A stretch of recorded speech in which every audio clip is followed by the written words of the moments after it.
Bismillahirrahmanirrahim. Assalamualaikum warahmatullahi wabarakatuh. Alhamdulillah rabbil alamin. Salatu wassalamu ala sayyidina Muhammadin wa ala alihi wa sahbihi ajma'in. Bismillahirrahmanirrahim.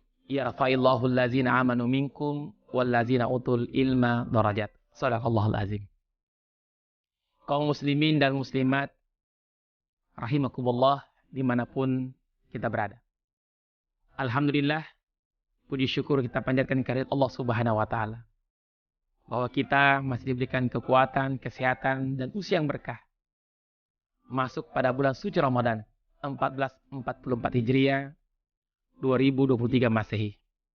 Tentu kebersamaan kita bersama keluarga yang tercinta masuk pada bulan suci Ramadan, bulan yang penuh berkah, madrasah, pesantren buat kita pribadi, keluarga, dan juga institusi kita dimanapun kita berada. Alhamdulillah, semoga Allah senantiasa meridhai amalan Ramadan kita pada tahun ini. Salam dan salawat juga kita peruntukkan kepada baginda Rasulullah Muhammad SAW, suri telur terbaik kita, guru terbaik kita. Kaum muslimin dan muslimat dimanapun kita berada, pada hari ini izinkan kami mewakili pimpinan Fakultas Kedokteran Universitas Muslim Indonesia membawakan kultum syiar Islam sebagai bagian daripada dakwah kampus UMI, kampus Islami, kampus dakwah. Dan hari ini kami akan membawakan topik dengan judul kepemimpinan dalam perspektif Islam. Alhamdulillah, secara umum sebenarnya kita semua adalah pemimpin. Paling tidak pemimpin bagi diri kita sendiri. Dan terlebih-lebih lagi jika ada di antara kita memimpin lembaga, memimpin unit, memimpin institusi, paling sederhana, kita adalah pemimpin bagi keluarga kita masing-masing. Secara umum dalam perspektif Islam, proses kepemimpinan itu adalah bagaimana seseorang mampu mempengaruhi aktivitas seseorang atau kelompok atau unit atau institusi untuk mencapai tujuan dan situasi tertentu dari visi, tujuan dari suatu institusi atau unit yang dipimpinnya. Sehingga sebenarnya suatu kepemimpinan merupakan cerminan bagaimana karakter dan perilaku pemimpinnya. Sehingga tidak bisa kita pungkiri bagaimana kepemimpinan sangat tergantung oleh pemimpinnya. Dan bagaimana suatu institusi, bagaimana suatu kelompok, bagaimana suatu unit tentu sangat dipengaruhi oleh bagaimana pemimpinnya. Dalam Islam sendiri, kepemimpinan sudah sangat jelas. Kepemimpinan yang berdasarkan pada hukum Allah. Oleh karena itu, wajib bagi seorang pemimpin di kita dalam perspektif Islam bahwa pemimpin itu harus paham tentang hukum Allah dan sunnah Nabiullah SAW. Sesungguhnya dalam Islam, figur kepemimpinan yang ideal yang menjadi contoh dan suri teladan terbaik bagi kita, bahkan menjadi rahmat bagi manusia, rahmatan linnas, dan rahmat bagi alam, rahmatan lil alamin, adalah Nabiullah Muhammad SAW. Sebagaimana firman Allah dalam Quran surah Al-Ahzab surah ke-33 ayat 21. Bismillahirrahmanirrahim.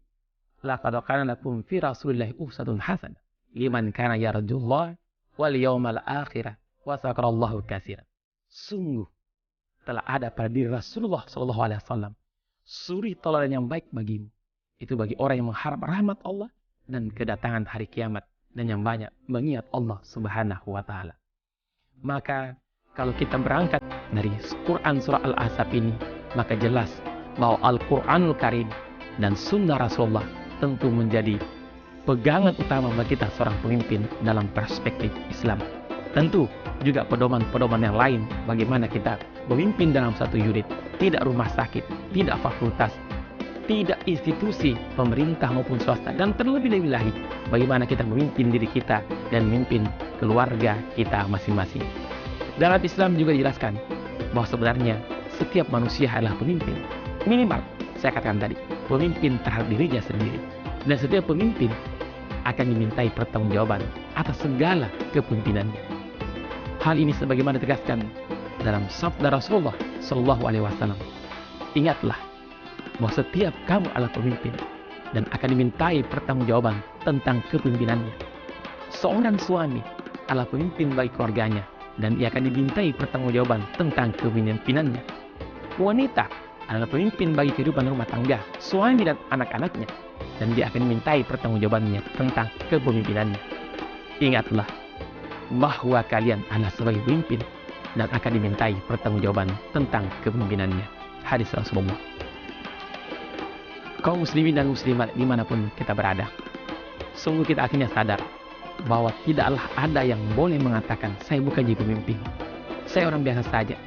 Karena sesungguhnya paling tidak kita pemimpin bagi diri kita sendiri, dan paling tidak ada istri, ada anak-anak, dan kita adalah imam bagi istri dan anak-anak kita di dunia wal akhirat. Dan tidak ada pemimpin baik pribadi maupun keluarga dan yang lain yang tidak dimintai pertanggungjawaban. Artinya ada beberapa hal yang perlu kita ingat dalam kepemimpinan dalam perspektif Islam yang saya sebut istilah staff. Sidik, publik, amanah, dan fatanah. Staff. Sindik, publik, amanah, dan fatanah. Sindik, jujur. Sehingga kita dapat dipercaya. Kejujuran adalah hal yang terpenting. Jujur pada diri sendiri, pada anak-anak kita, istri, suami, pada umat, pada masa atau orang yang kita pimpin. Yang kedua, publik atau kemampuan berkomunikasi dan bernegosiasi. Tidak ada sesuatu hal, masalah sebesar apapun, sekecil apapun, kalau kita komunikasikan dengan baik, insya Allah pasti selalu ada solusinya. Amanah, bertanggung jawab dalam menjalankan tugas kita. Sekecil apapun amanah itu, apa dalam kapasitas yang besar, membawa umat, membawa masyarakat, Masya Allah, kita harus amanah, bisa bertanggung jawab dengan apa yang kita pimpin. Dan yang terakhir adalah fatanah, cerdas dalam membuat perencanaan, visi, misi, strategi, dan bagaimana kita mengimplementasinya. Bahkan kalau perlu, ada mekanisme evaluasi, mekanisme yang buat kita paham apa yang terjadi, apakah ini sudah baik, kita pertahankan, kita tingkatkan. Yang masih buruk, kita perbaiki, kita ubah sistem strategi, dan bagaimana kita mencapai hal yang lebih baik lagi untuk ke depannya. Insya Allah, semoga kita semua amanah sebagai pemimpin, paling tidak pemimpin bagi diri kita sendiri, istri dan anak-anak kita, suami dan anak-anak kita. Terlebih lagi, kita semua para pemimpin yang lebih amanah oleh Allah, oleh pemerintah, oleh atasan kita. Dan ingat, pemimpin yang baik dimulai dengan menjadi bawahan yang baik.